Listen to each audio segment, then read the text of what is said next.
je vais lire un petit passage parce que suite à ce que vous avez dit, ce passage m'est venu en tête. C'est l'importance de l'éducation, vous avez aussi insisté là-dessus.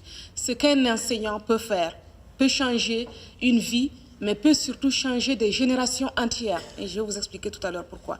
Donc ici, il y a ce passage dans votre livre où vous rappelez le moment où Albert Camus reçoit le prix Nobel de littérature en 1957, et où il dit, il parle de son instituteur, hein, donc voilà, ça c'est Albert Camus, c'est un de mes auteurs préférés, donc j'étais heureuse de le découvrir dans votre livre. Donc les instituteurs aiment leur métier, parce que ça c'est vous qui le dites, et c'est vrai, parce qu'ils ont conscience de leur rôle. Mais enseigner peut être aujourd'hui un métier dangereux. L'école n'est plus un sanctuaire, ce lieu protégé de la fureur du monde. Il est loin le temps où le maître, auréolé de son prestige et de son autorité, protégeait les enfants et leur inculquait le savoir dans le respect de l'histoire et des valeurs transmises, et incarnait aussi une promesse d'ascension sociale. En écrivant ces lignes, nous nous souvenons de la lettre de remerciement écrite par Albert Camus à M. Germain, son instituteur, au moment de recevoir le prix Nobel de littérature en 1957. Sans vous, sans cette main affectueuse que vous avez tendue au petit garçon pauvre que j'étais, sans votre enseignement et votre exemple, rien de tout cela ne serait arrivé.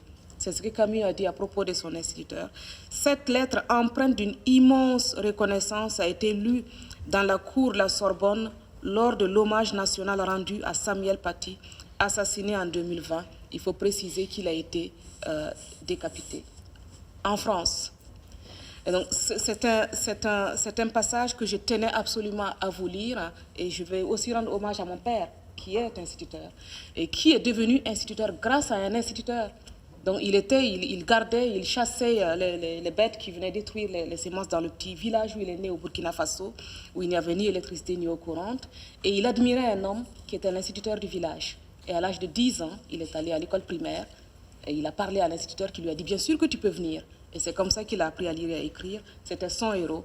Et c'est pour ça qu'il est devenu instituteur. Et c'est pour ça que moi, je peux m'exprimer en français, que je sais lire et écrire et que je suis ici.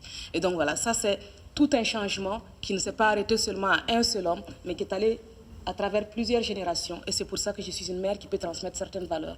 Et donc nous devons nous battre pour chacun d'entre nous, pour l'éducation.